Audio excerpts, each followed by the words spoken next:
మగాడు ఏదనుకున్నా సాధించేస్తాడు. మగవాళ్ళు గొప్పవాళ్ళే, కానీ వాళ్ళని గొప్పవాళ్ళుగా తీర్చిదిద్దింది మాత్రం ఒక ఆడది. ఆడవాళ్ళు చిరునవ్వు వెనక దాచిన కన్నీటి మహాసముద్రం విలువ ఇప్పుడు నీకు చూపిస్తాను, చూడు.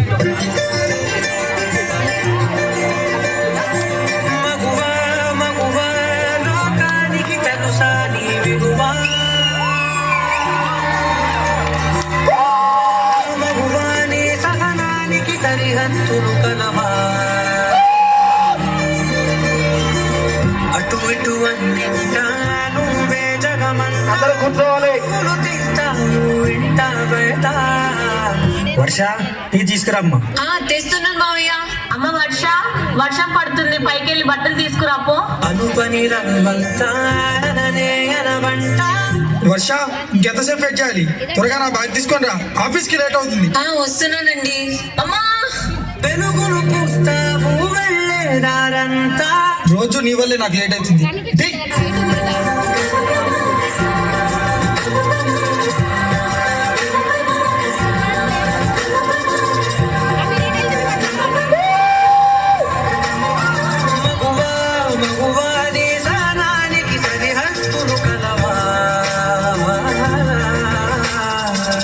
ఏమండి ఇట్రండి, కడుపులో బాబు చూడండి ఎలా తన్నుతున్నాడు.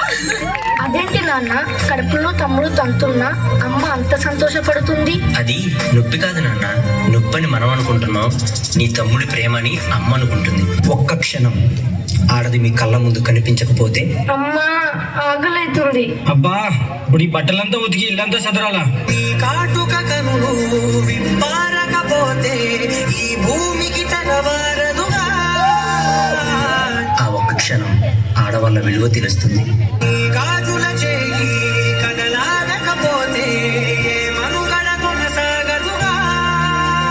ప్రతి వరుసలో ప్రేమగా అనుకున్న బంధమా, అంతులేని మీసమా, అంచనాల కందునా,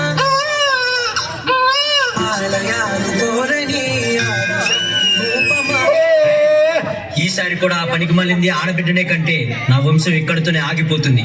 ఈసారి మగబిడ్డను కనకపోతే నువ్వు వేరే పెళ్లి చేసుకొని నా వంశాన్ని నిలబెట్టాలి, అర్థమవుతుందా? జగతిలో మావయ్య మీ ఇంటికి వారసునిచ్చాను. నీలగులాలనలో ప్రియమగు పాలనలో ప్రతి ఒక్క మగవాడు పసివాడేగా.